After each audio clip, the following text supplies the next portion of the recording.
नमस्कार, मी नंदकुमार कानेरे. अक्षय आठवले निर्मित लक्ष लक्ष आणि भक्ष्य या चॅनलवर आपलं स्वागत असो.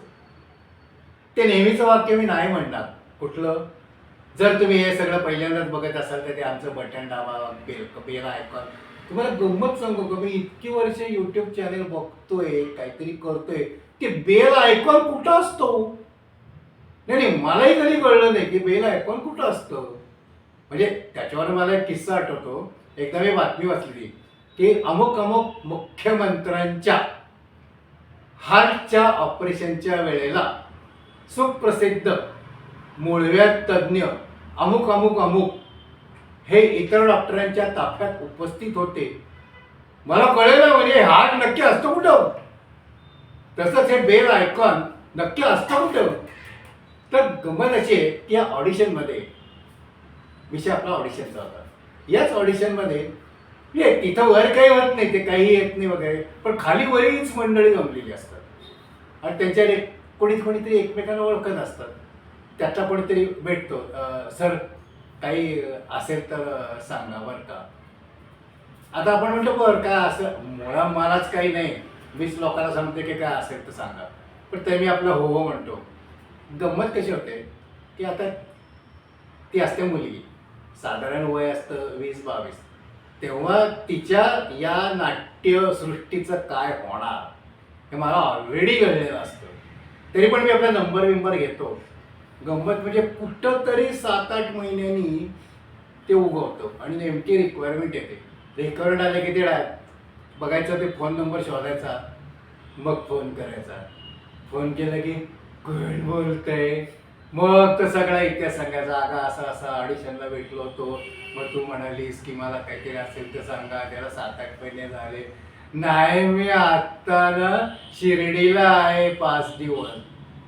हे असंच होतं. म्हणजे संधी येते आणि जाते. ठीक आहे म्हटलं, पण माझा चिवटपणा एवढा प्रचंड होता. परत एक 5-6 महिने मला रिक्वायरमेंट आली. पुन्हा मी फोन केला. पुन्हा सगळे कोण बोलते.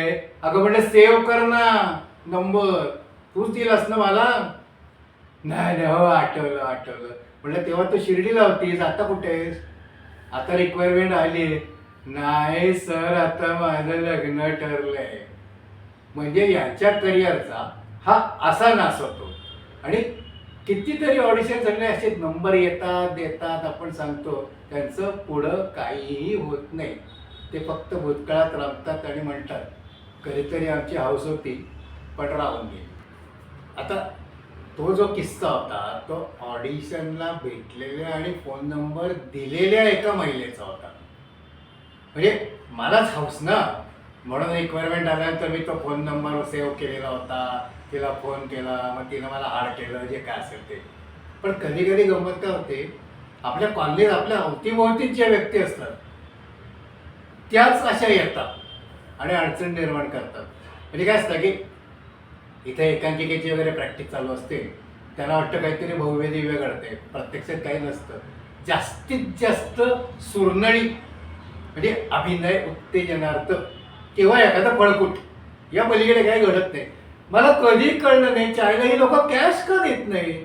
अरे ते फळकूट असतं ना, फळकूट म्हणलं की राग येतो बरं का बऱ्याच लोकांना. ते म्हणजे पदक, ढाल, ट्रॉफी असं म्हणायचं असतं, सन्मान चिन्ह.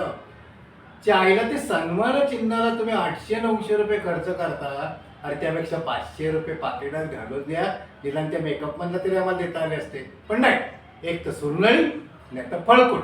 तर त्याच्यामध्ये त्या कशा आमच्या शेजारी बाई होत्या, त्या हे मला करायचं बरं का काहीतरी.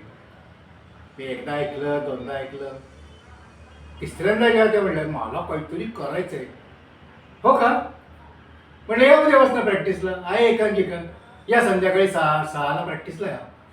अरे नाही, 6ला पिंकीचा योगाचा क्लास असतो ना. मग म्हटलं 7ला या. नाही, 7ला बंटीचा डान्सचा क्लास असतो. अरे बापरे म्हटलं, मग असं करूया म्हटलं, शनिवारवर फुल मारूया म्हटलं, फुल डे मारूया. नाही म्हणले, शनिवारी कसं असतं माझे रेसिपीचे क्लासेस असतात. मग म्हटलं रविवारी मारू फुल डे. अरे नाही मिस्टर जामखेडला असतात ना, तर एकच रविवार मिळतो ना, म्हणून मग ते रेतात, मग नाही जमणार. मग म्हणलं मॅडम हे असं असेल तर तुम्ही कधी करणार? नाही पण तरी पण मला एकदा करायचंय. म्हणजे हे पालुपत काही त्यांचं संपलं नाही, पण त्यांचं आयुष्य म्हणजे पुन्हा भूतकाळातच राहणार की कधीतरी आम्हाला करायचं होतं. याबरोबरच आपण आजचा एपिसोड संपूया. नमस्कार.